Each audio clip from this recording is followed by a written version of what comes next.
Peace. Welcome back to Essence Tarot. And we're going to talk about why don't we understand that we are our own enemies. Okay? So, starting off, okay, we have to understand that we are an individual being in the flesh. Okay? In the flesh. And when you're in your vessel, okay, you experience the experiences that you experience. Okay? Dealing with your divine partner, you both had, when it come down to the physical body, manifested in two different forms. Okay? Now, look at your life as a GPS. Okay? The soul has put in the destination before it got here. And it started, to take the journey. Okay? Coming to life, coming to fruition, coming to manifestation, coming to physical is part of that. Okay? And when you learn that your life is like a GPS, like your soul is like the being who put in the destination and decided to take the journey. Okay? Everything you do is a journey. Everything you do is a test. Everything you do is for ascension. Everything you do is for experiences. Okay? Is it supposed to happen? Some things are and some things not. Because as you, the physical form, will put in your GPS to go to a destination you do not know of, it will do what? It will reroute itself. So what soul has to do when the body gets off track, okay, just vision yourself putting in a destination and then you see your direct. Everything else is around. You see cities, towns, states, countries, you see the world, depending on the destination that you're taking, you see other things. You see houses, you see streets, you see blocks, you see this and you see that, okay? Spirit don't care about none of that. It only cares about the purpose that it came here for. Okay? The journey that it came to experience, as a divine being. Okay? So when you get off track, it has to reroute itself. It has to reroute itself to get back on track. Like if you turn down the wrong block, Spirit's going to say, bust a U-turn or turn left or turn right to get back on track. All right? So when people say, oh, they were supposed to go through that, technically not. Spirit had said, okay, well, you got off track. So what we got to do is get you back on it. And what will happen is you'll get your signs, you get your synchronicities, you'll start, rerouting yourself just to find yourself back where you started. Okay? Where you ended, but where you started. All right? So we have to learn to stop rerouting our destination and start staying on path. It's about you being back on path. Okay, if you reroute yourself, it's going to take longer to heal, longer to get there, longer to understand what you really supposed to be here to do. The more you stay on your path, the more clearer things get, the more you understand what's going on, and the more you will see the truth, and the more you will see the light at the end of the tunnel. Okay? The light at the end of the tunnel is where you belong. Is your destination. Okay? So when we sit here and when the bodies get off track, okay, mind you, we being navigated to each other. Some of us come into each other, we have that soul recognition, then we know the new path together starts. Okay? Because journey to oneness. Okay? Journey to oneness. Now we're talking about the physical body. Okay? Journey to oneness. So if you were born in one country and your other person was born in another country, the destination there is to find each other. Okay? You don't seek each other, you flow. Okay? You'll just end up running into each other randomly. Okay? Spirit don't care if they with somebody. Spirit don't care if they married. Spirit don't care if they have children. Spirit don't care only because it was something that should have never been done in the first place.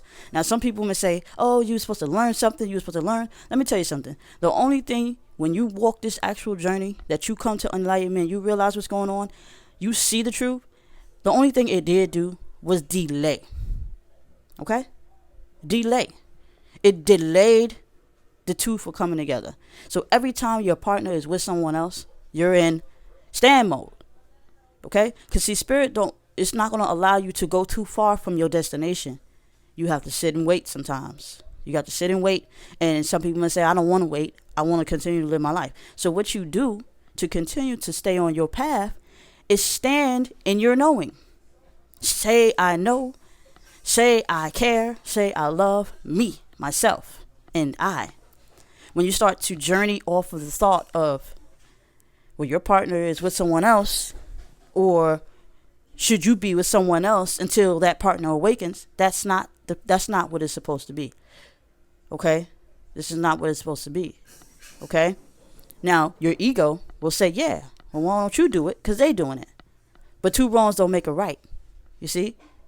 Two wrongs don't make a right. All right?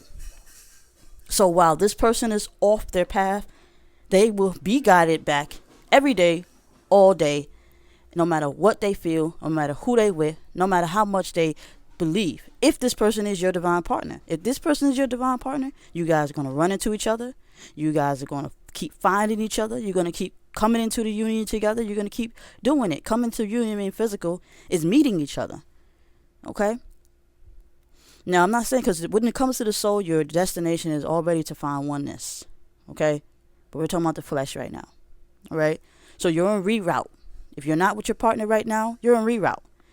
Okay? Because somebody had took a different route. All right? Somebody took a different route. But that doesn't mean it's over. It doesn't mean the journey is done. Okay? For as long as you live, if you people are not aligning to your path, you will either do two things. You will either have to wait till your next lifetime, or you would flow with the journey and still become peaceful. Because you can still find the same happiness that you seek outside yourself, within yourself even more. The greater love is self-love within you. Okay? Now, some people don't want to do that, but this is the work you have to do. This is the work that's going to cause you to be at peace. Okay? Finding someone to sexually please you, or acknowledge you, or talk to you and stuff like that is a need. It's a codependency need. You have a codependency addiction, which causing you to be obsessed over the thought of this love, this sexual attention, this constant need to be with someone. Okay? That's a codependency. That's a codependency frequency. That's an ego mind telling you. Now, here's what's going to happen. Okay? Here's what's going to happen. Something's going to tell you, which is the something that you created in your mind. Like I said, you got that codependency issue for a reason. Okay? You tell yourself, your ego, which is your flesh, tells your soul, look, I want to be happy. So what I'm going to do, since they're doing it, and we're a mirror, right? I'm going to go over here and I'm going to do what he's doing with someone else until he waits and go. But see, that's not going to be good, because it's not helping you heal. You're not healing. You're not healing at all. Okay? What you're doing is delaying yourself. And if you're okay with delaying yourself, then good, then good luck, because you or this person will never be able to defeat the universe. Okay? You're wasting time. Some people say, oh, well, I want to be with someone. I want to be loved. I want to be touched. I want to be held. That's a need, not a want, or not a should have. This is all needs and shit. This is your needs being met. But what is your needs? What is your needs? Okay? Do you really need somebody to hold you? Do you really want somebody to need you? Do you really want somebody to cry over you? That's too much. How about you just say, you know what? Let me just stay to myself. Let me just work on myself. Like, who doesn't want to love themselves? Who doesn't want to be their own best friend? Okay? When you take those needs, wants, and desires away, you start to see your self-worth. You start to see the truth in everything. And there's nothing greater than loving you. If your partner has chosen to take another route. Now, mind you, it's not their soul that made that choice. It is their ego that made that choice. And you have to know the difference between the two. Because once you stop, because your biggest enemy is you. Because only you have expectations for this person. Oh, you're my partner. I know you're my partner. Now, you're supposed to give me what I want. And I want it now. But you are not you. That is your ego. That's not your soul. Your soul's not telling you to do that. Your soul is telling you, hey, look, let's go here today. Or let's go here today. Or let's go that way today. Or rest today. Or let's study today. That is your soul. You and your soul it's two separate things, because one is the physical and one is the light. So become one with yourself first, and you can attract your partner back. Because once your light gets brighter, your partner will be able to see you. So stop pointing the finger, because as long as you point the finger at the other person, okay, you're really pointing the finger at yourself.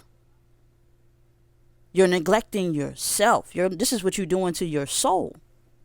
Okay? You're telling your soul that you're not good enough, soul. I want you here in the physical. I want you to be able to do this for me. I want you to be able to do that. And you're not appreciating the soul for what it is. See? You're blaming outside yourself. You're quick to blame outside yourself, when you need to start blaming yourself, the flesh, for not loving the self, the soul. Not loving your mission, not accepting your mission, not accepting your fate. Okay? So yes, you will go on another journey where you reroute yourself. But the path will always stay the same. And it's about getting back on the path of enlightenment, which is you knowing you, mind, body, and soul. So thank you for watching. Peace.